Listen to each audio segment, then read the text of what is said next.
নমস্কার বন্ধুরা, আজকে তোমাদের জন্য নিয়ে আসলাম ছোট্ট আরেকটি ভিডিও। তো আজকে বাড়িতে এনেছে আমার হাজবেন্ড চিকেন, তো সেটা তোমাদের সাথে রান্না করে দেখাবো। তোমরা পুরো ভিডিওটা দেখবে, একদম স্কিপ করবে না। পুরো ভিডিওটা দেখে যদি ভালো লাগে তাহলে অবশ্যই কমেন্ট করবে। তো প্রথমত আমি মাংসগুলিকে সবগুলি ভালো করে ধুয়ে নিয়েছি। তারপর দেখো মাংসের জন্য এখানে আলু, তারপর আস্তা 4টা পেঁয়াজ, তারপর পেঁয়াজ কুচি সবগুলি মশলার জন্য রেডি করে নিয়েছি। এই সবগুলি কেটে নিয়েছি মাংস রান্না করার জন্য। এবার আমি মশলাটা রেডি করে নেব। এই দেখো আমার মশলাটা রেডি হয়ে গেছে, পাটার মধ্যে বেটে করে নিয়েছি। তারপর এদিকে দেখো গরম মশলাটাও রেডি করে নিয়েছি। এই দেখো মাংসগুলি ভালো করে ধুয়ে নিয়েছি, এর মধ্যে সবগুলি দিয়ে দেব। তারপর প্রথমত দিয়ে দিলাম পেঁয়াজ কুচি,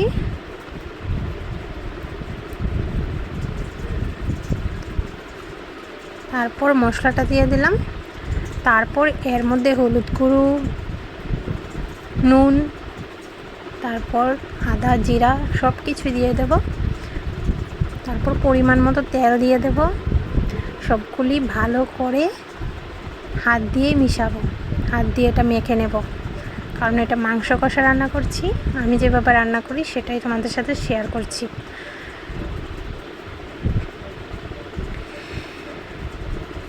তেল দিয়ে দিলাম, ভালো করে এটা মেশাবো, হাত দিয়ে মাখবো মাংসটাকে, সবগুলি মশলাটাকে ভালো করে মেখে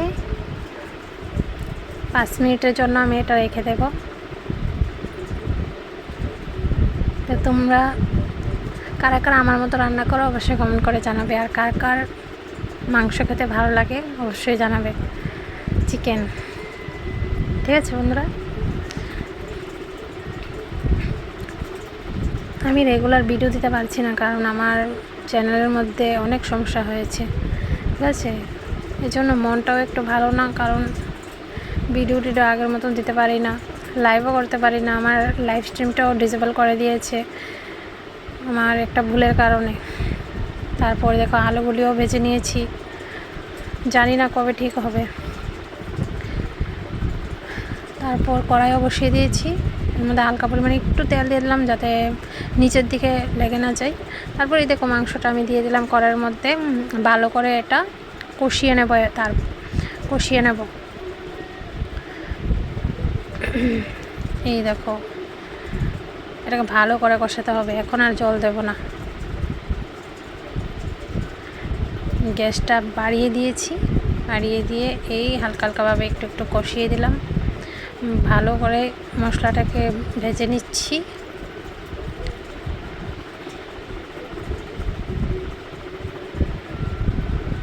কারণ আমার হাজব্যান্ড আবার ঝোলটা একটু কম পছন্দ করে, বেশি ঝোল দেবো না, হালকা পরিমাণ ঝোল দেবো।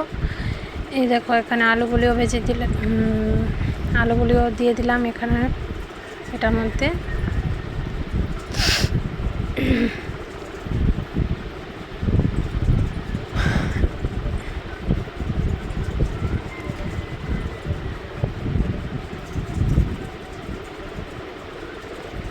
দেখো তো আমার মাংসের কালারটা কেমন হয়েছে বন্ধুরা, অবশ্যই কমেন্ট করে জানাবে।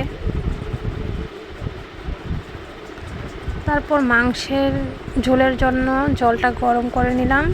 ঠান্ডা জল দিলে আবার ঝোলটার কালারটা অন্যরকম হয়ে যায়, কালারটা ভালো আসে না।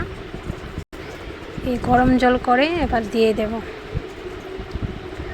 তারপর আবার ভালো করে নাড়াচাড়া করতে হবে, কারণ মোবাইলটা রাখারই জায়গা পাচ্ছি না। কারণ আমি একা তো, এক হাতে মোবাইল ধরতে হয়, আবার আরেক হাতে ভিডিও করতে হয়, সেই জন্য অনেক সমস্যা হয় আমার। রান্না করতে করতে ভিডিও করতে অনেক সমস্যা হয়। কালারটা দেখো বন্ধুরা,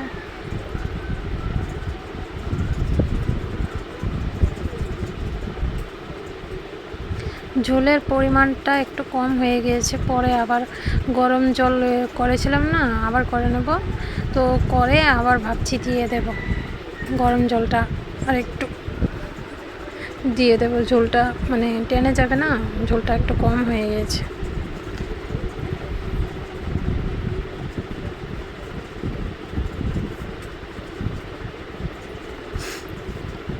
কিছুক্ষণের জন্য আমি ঢেকে দেবো এটারে।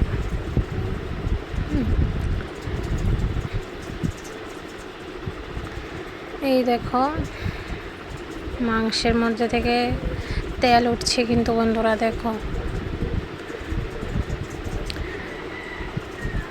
তোমাদের কাছে কেমন লাগছে অবশ্যই কমেন্ট করে জানাবে। এই দেখো ঝোলটা শুকিয়ে গেছে না, ঝোলটা আমি দিয়ে দেব।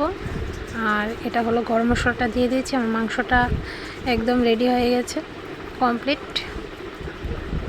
দেখতে তো ভালোই লাগছে, কিন্তু খেতে জানি কেমন হবে। খেতেও মনে হয় ভালোই লাগবে। এই দেখো কমপ্লিট হয়ে গেছে আমার মাংস রান্নাটা। এর মধ্যে হালকা পরিমাণ আর একটু গরম জল দিয়ে এটাকে নাড়াচাড়া করে নেব, কারণ জলের পরিমাণটা কম হয়ে গেছে, এটা শুকিয়ে যাবে। ঠিক আছে বন্ধুরা, দিয়ে দিলাম ঝোলের পরিমাণটা। এই দেখো একদম রেডি। তো থ্যাংক ইউ আমার পুরো ভিডিওটা দেখার জন্য। ঠিক আছে।